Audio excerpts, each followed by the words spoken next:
the Joan Quinn Profiles. As an editor for Andy Warhol's Interview, the Los Angeles Herald-Examiner, LA Style, and Detour magazines, Joan covered the social set, the Hollywood hotshots, the international art scene, the mysteries of food, the excitement of travel, and the fabulous world of fashion. Joan continues to find creative people on the cutting edge who make things happen. Here's Joan Quinn. Hi, I'm Joan Quinn, and welcome to the Joan Quinn Profiles. Waiting to be profiled is actress Lori Petty and musician Savoir Faire. Actress, artist, designer, Lori Petty was born in Tennessee, and in high school became the first woman editor of their newspaper. She was on the debate team. She worked on the yearbook. We know her primarily as an actress. We've seen her in Point Blank, Cadillac Man, A League of Their Own, which was great, and Tank Girl. She's been on TV. She's a producer, a director, and a writer. Were you on your way to acting when you got out of high school? You know, I wanted to get into the television. It just looked like so much more fun than like to be outside of the television. And climb into it? I just thought it looked like a fun place to be. So I went to New York City when I was 18 years old, and I lived at the YMCA. I lived in Central Park. It was the funnest, poorest, homeless years of my life. Was about a year and a half in New York doing that. Did you do stage work? No, I didn't. I was walking down the street one day on Columbus Avenue, I'll never forget, and I looked up, I saw the ABC sign, I said, that's gonna be my first job. I knew, I'd just seen it, and it was. I was an extra on All My Children. I tied my bowling shoes. You're kidding. But had you taken any acting lessons? No, How'd you know what to do? I'm not against acting class at all, because I think that the more you act, the more you act. Like the more you don't, practice doesn't make perfect, but perfection over and over is a beautiful thing. So it's like to continue to do it is great. So that's where you go to work, is at class. So I did, attend a couple schools here and there. I went to HB for a little while, but it wasn't really like studying. It was more like just expressing. But most of the time, people don't have an opportunity to be on their acting over and over, like getting TV roles. So they keep honing their skills in class. Were you writing at the time? I've always been writing, I've always journaled, I've always drawn, I've always painted my entire life. I've just always created in any, if you put me in an empty room and close the door, I would find a way to make something out of nothing, which is what all creativity is taking the invisible and making it visible, whether it's acting, singing, writing, One of the things you say in your artwork, because the art is on the set today, one of the things you say is that art is just a part of you. Yeah. So acting is a part of you too. I guess all these things, as you explained, are all a part of you. All creativity comes from the same place, which is just the beautiful idea of the universe, of who you are. But it's getting it across, acting or writing, or you get it across in painting too. Absolutely. But also designing. Yeah, I also have a clothing line called Lord Knows, LAWDKNOWS. And Lord Knows is very Southern, right? Oh yeah, I was born in Chattanooga, Tennessee, and my father was a Pentecostal minister, so Lord knows. Yes. Lord knows, is that it? Lord knows. Well, no, I just Did you sing in church? Oh yeah, I sang and played the piano, and played the tambourine. And if you saw The Apostle, that was basically my first about 7 years of my life. Was that movie. I know about that church. Yeah, that's my church. That was your church. From like 0 to 7, yeah. But did you take piano lessons, or did you just learn when you're in there? You just learn when you're in there. But I think I had a piano teacher when I was little. I don't know. Probably my mom. Did she play the piano too? Yeah, she sang too. So you came from a very artistic background. Yes and no, because in the church you weren't allowed to, do all that stuff. So as long as it was, but you had something depressing, you could do. Depressing playing, but you had the creativity. Oh yeah. And your father had to be an orator. Oh yeah. Oh, my dad looked like Elvis Presley in black and white. He had the blue eyes and the black hair, and he was rail thin, and he was just this, evangelist. It was. But fabulous. He wrote all of his own stuff, sermons so that in a way you never think about. Oh, it's theatrical. Absolutely. Yeah, but you don't think about say, Reverend Petty being an actor or writing his own material, it seems like, or being an author in a way. Well, yeah, and it's, or an orator. Yeah, all those things. It's important to have all that, to get the attention of people, to use whatever metaphor it is to communicate with the other person. Right. So you actually were acting then, or learning that all at that time. Did you ever think of being a singer? I love to sing. You know, have you done any roles? I have. I sang in Tank Girl a couple songs. Oh, you did? I did a huge Busby Berkeley number. I sang in a TV show. I sang Someone to Watch Over Me. It was a pilot a while ago. Yeah, I love to sing. It's all, like I said, it all comes from the same place. And it's not comparing yourself to someone else. It's just letting out, revealing the talents that you were born with, and everybody was born with. Everyone's born with talent, or you wouldn't be here. You have it. It just trying to get it out and not listen to those negative in a way influences. of exposing it. When you write, do you write for yourself? Do you write roles for yourself?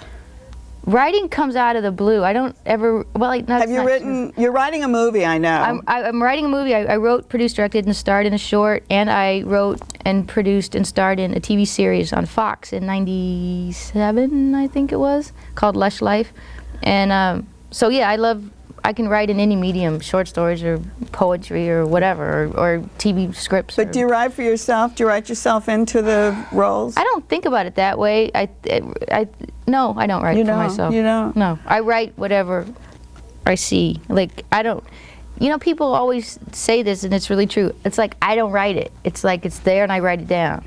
It's kind of like the painting. It paints itself. It's like the song sings itself. It just, you have to allow it to happen and shut up long enough for it to happen.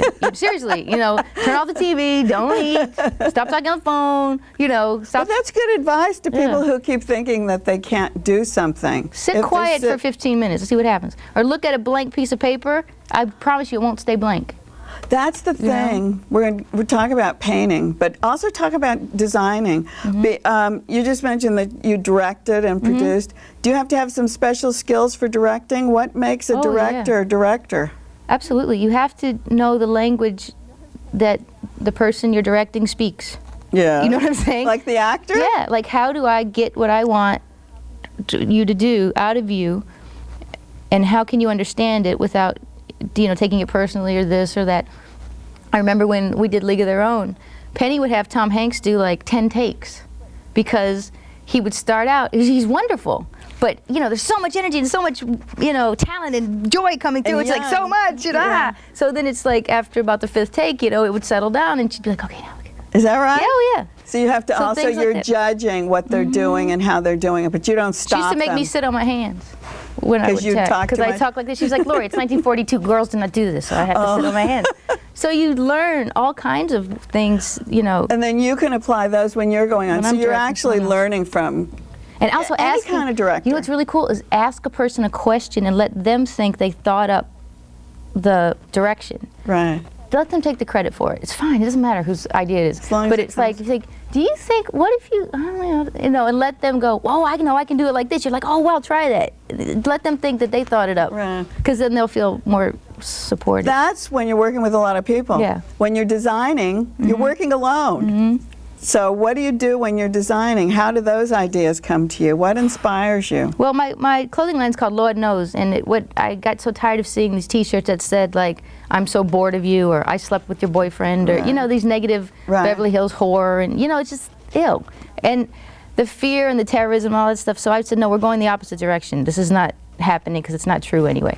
We're all created out of love, and we're all here for the reason to share and to experience this fabulous universe. So when I create my T-shirts, it's like, the Bhagavad Gita, the Holy Bible, but you Martin Luther King. On, right? You're taking it from all those people. Yeah, absolutely. Martin Luther King, I'll have him playing on television, and And then the sayings are all, nothing that you wrote them, things that you picked, though. Well, so I wrote probably half of them, and half of them I probably picked, Oh, but it's the idea that you're also sifting through things and finding what you want to do. Absolutely. Yeah. And then, is it just regular T-shirts? Oh, no, we have They're long sleeve, the softest cotton you could possibly imagine. And my sister, who was in business with me, she spends an extra $1.50 a shirt just to make sure these are like the softest clothes you'll ever wear. And long, deconstructed, and now I have a hoodie for spring. It's a 3/4 length hoodie, and it goes down like this. So do you it has a Superman cape on the back. Do you know how to pick the stuff? Do you know how to actually design I just draw it out of my mind. Do you? Yeah, because Leslie, my sister says, you know, the lady's coming, the sewer's coming over, so we need to sit down and talk about the coat. And I'm like, we'll just talk when she gets here, you know. And that's but then you've got someone who can do what you tell so I them to have it in my mind, and then I'll sketch it, and then I'll get a piece of fabric or something, and then, like, you know, because I was thinking about when you were a little kid and you put the towel on your back. And I love it. Yeah, so I put one on Superman. so I put one on the hoodie. I was like, yeah, then you can have your Superman cape. Because, you know, we all need to have some magic in our lives because the reality is just too disgusting. So put your Superman cape on, whatever. Yeah, I also have a bustle. A bustle? You mean a bustle really in the back? Very southern bustle? Things that are fun. I think things are coming out of your past. Out of your upbringing. A lot of it does. When you started painting, is that the same? I mean, actually started painting seriously to show in galleries, like you show in Gallery C, I know, in Hermosa Beach. Did the painting come before the designing? Oh yeah, the painting has been here before the acting. The painting was here before anything, I'd say. Because I guess when you're a baby, the first thing you could do is draw on the wall or something, so yeah. But the painting seems to, well, obviously, it feels like the drawing. There's words, and this word, God. Kiss God on the mouth. Oh, is that what it is? Oh, that's great. Kiss God on the mouth. I think that's what everybody is really trying to do. And what is the medium? That's gesso. Gesso, house paint, pencil, tape. This is new. It says New Heaven and New Earth here, and it's like trying to tape it together, trying to keep it. Oh, keeping them. Yeah. There's a lot of symbolism that you can find once you look. I paint in layers and layers and layers of paint because there's so many meaning to so many things, and it takes so long to say what you want to say, even if it's only words. This is on wood. This is on just plywood, like found wood. Do you use wood? Do you use canvas? I love wood. That's on canvas, and this is on press board. This is just a piece of press board that was in the garbage. And that's you? Yeah, that's myself. That's a self-portrait. love it. Oh, thank you. I like it a lot too. So great. Do you work it over and over, or when you sit down, you just know what to draw on it? No, I work things over and over and over and over and over. Did you take art classes? Kinda. I mean, not really. I mean, I never went to college. School. I graduated high school when I was 16, and that was it. No more. No more school. No more acting classes. No designing classes. Like little here no and there. art classes. And we have you here. Well, I don't think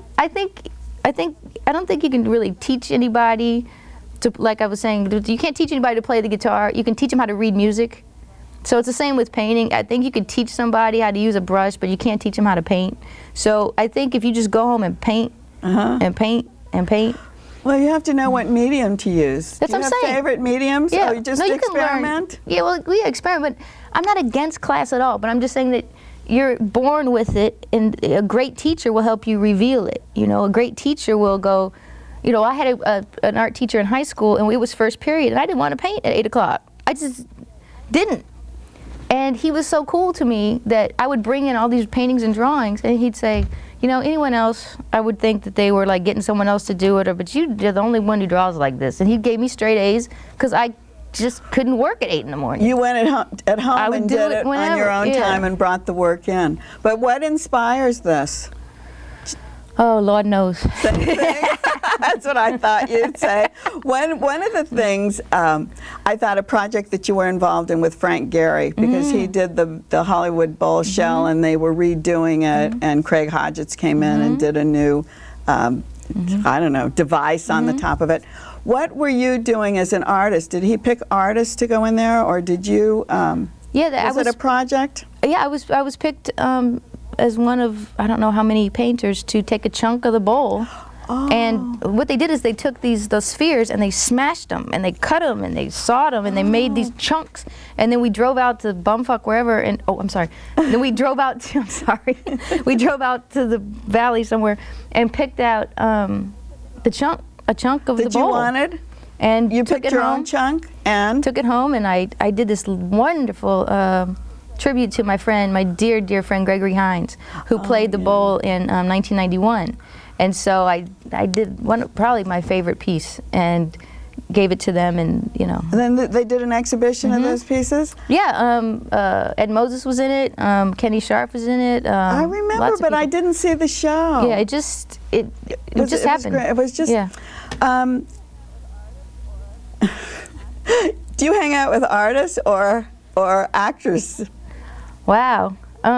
I don't know. I'd like to know where the artists go, actually, because I think we're all like skulking about like this, looking for, I always see you with a bunch of artists, but I don't know if you hang out, you know, after an opening or if you go to each other's studios. Do you do that? I live alone with a kitty. You know what I mean? It's like Do you paint It there? takes a lot. Yeah, I have my first floor. I'm thankful I have a 3-story home, and my first floor is a studio, which is indoor-outdoor studio, and then upstairs is my living space, and then the next is my sleeping space, which I learned how to separate these things. So each compartment, and you're drawing, and you're sleeping up on top. But don't you need the light to come in, or? No, I've got plenty. I have tons. I have tons. I have tons of light down there. How long do you think you can keep multitasking like this? Forever. You know what? I don't think they, you know, what does it say? God doesn't give you more than you can handle. I think that, like, I'm just thankful to have all the energy and to have all this in my life and to have people support me, and you know, I'm in my clothing is in 30 stores, or you can go to lordknows.com and order online and look at all the t-shirts and pants and shorts and coats and stuff, just to get the message of peace and love out. You know, it's just easy to wear it. Let's be like, you know, love first, love one another. This is easy to look at, and it's kind of takes you in. Yeah. You want to be a part of it because it's very childlike, I guess. Yeah, it's well, yeah, and hopefully that's what people strive to do is to be childlike, because childlike is freer. Right. It's just freer and funner, and you just know that the world is unlimited and you can do anything. You know, when you're a kid, you just knew you could do anything. Right. So there you are. Well, then what happened? You never grew up. No. That's I right. ride my bicycle most every day. And go to the gym. And I go to the gym. I go to the beach. I play basketball. I mean, I do like what kids do. I paint with my fingers and draw on the floor. That's why you were so great in those movies. Thank you. Because you really just were be being free. yourself and being free. Don't worry what the other people say. It don't matter. Lori, thank you. Thanks for being with us today. Thank you so much. It was fun. I'm glad you were here. Cool. And don't go away. We'll be right back with musician Savoir Faire.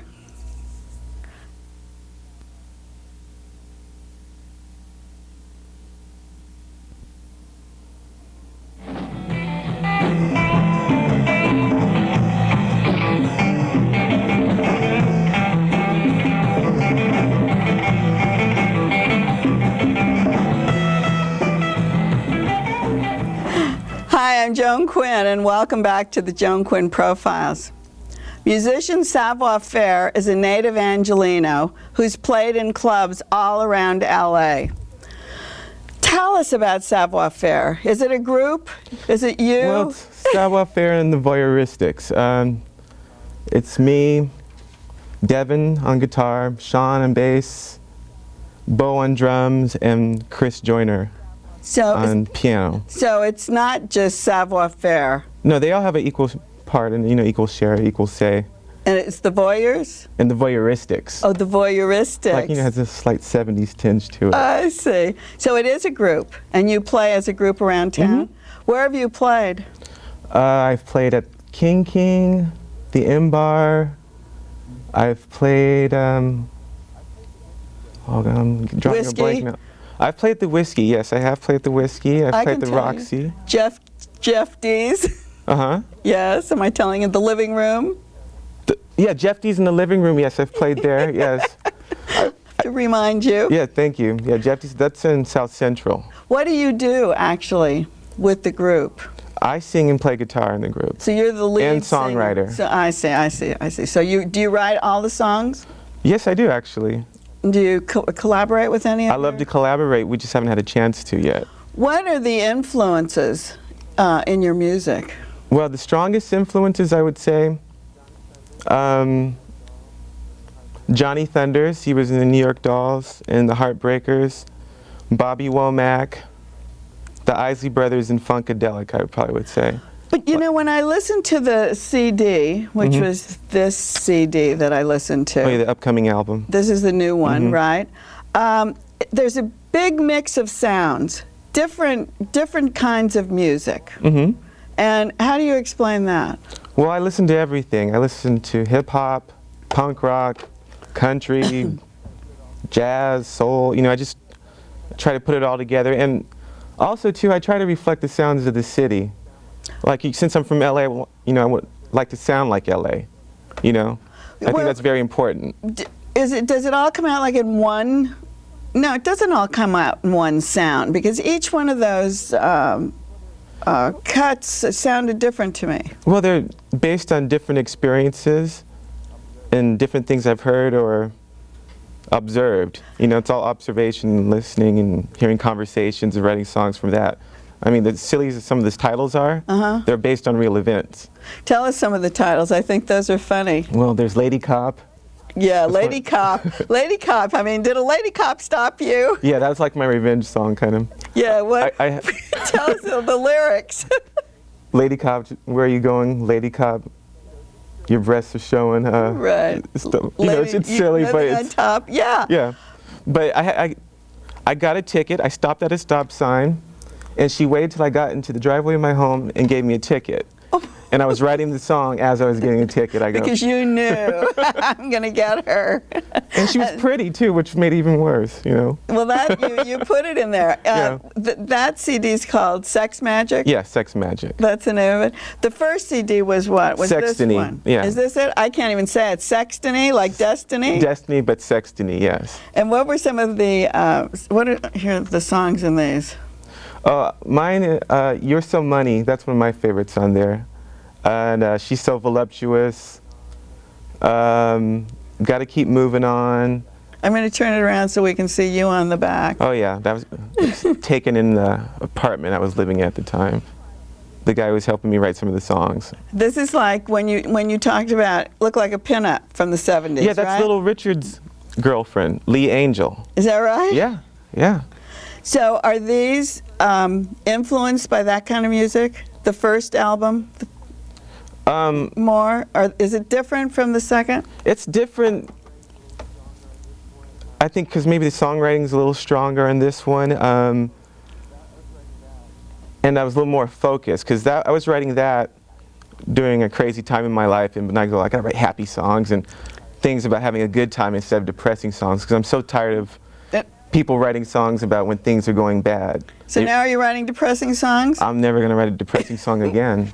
No. But when you go to clubs, do you play for that area? Say if you're playing in South Central, or if you're playing at the Whiskey, or you're playing, do you gear your work to the area? I'll have to, you know what, I do gauge the audience. Do you? Yeah, I do. And, but I give pretty much the same show to everybody, because I don't want to hold back with anybody. That's not fair. And this is your guitar? That's the main one I use. That's the B.B. King Lucille. It's a Gibson. Is this real rare? Not really. Can you pick it up and yeah. play it for us? I don't know if they make it anymore, but it's not that rare. You can still find them around, you know. And I like it because it just plays easy. It sounds bluesy. Yeah, blues is my... Bluesy, doesn't it? Yeah, blues is my bass. You know, that's what I started off with. I backed up Louisiana Red, Mickey Champion. These are just at jam sessions, but I got to play behind them. I'm going to tell you the truth. Did you learn with them? Oh, yeah. They yelled at me when I made mistakes, and they could tell. Then they would show me afterwards, after you did the show, they go, okay, this is what you did wrong. I'll show you how to do this. So you don't have to take music lessons. Oh, I'm self-taught. They were teaching you. I'm self-taught, and I watched tons of acts. You know, every time Johnny Thunders would come to town, I would go see him.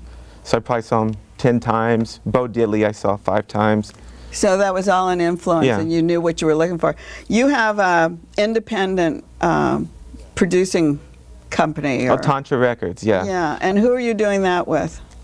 Me and this guy named Cliff Dealis. He's pretty much the financial backing of it. And what does he know how to do any technical things? Yeah, a little bit, but he's kind of living vicariously through me. So how does the technical part of it come into? Do you pick you want the label to have other people on it, from what I understand? Yes, I do, but I want to get the ball rolling first, because it wouldn't be fair to the other acts if I couldn't attend to them, if I couldn't give them the right amount of attention they deserve. I want to get the label established first, then I'll start thinking about other acts. What would Cliff do? Could he help bring in other acts? Does he know? Oh yeah, what he to knows do? a lot about music, more so than I do. And he does? Oh yeah, yes.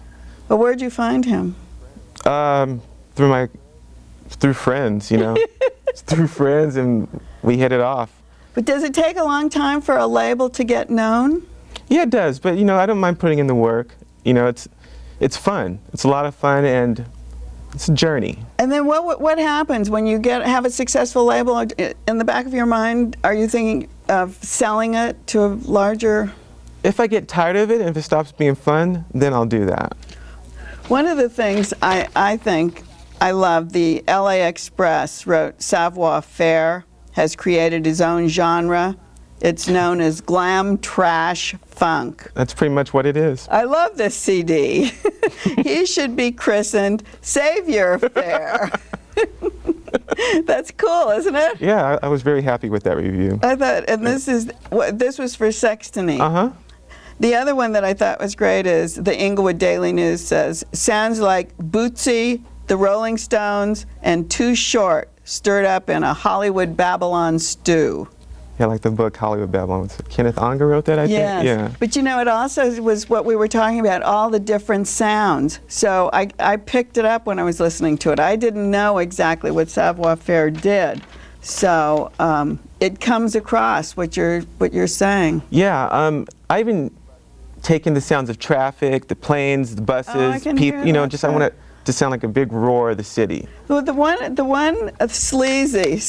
Oh, yeah. That one. What's the next one on here? Homies, yeah. That's about the friends that have been with you through the thick and thin. They're in your corner, as they say, and that's like my hats off to them. Take your glasses off and say goodbye. Goodbye. Goodbye, America. Savoir Faire. Thanks for being with us today. Thank you. And thanks for watching the Joan Quinn Profiles. Keep writing to 777 South Figueroa, 44th floor, Los Angeles 90017.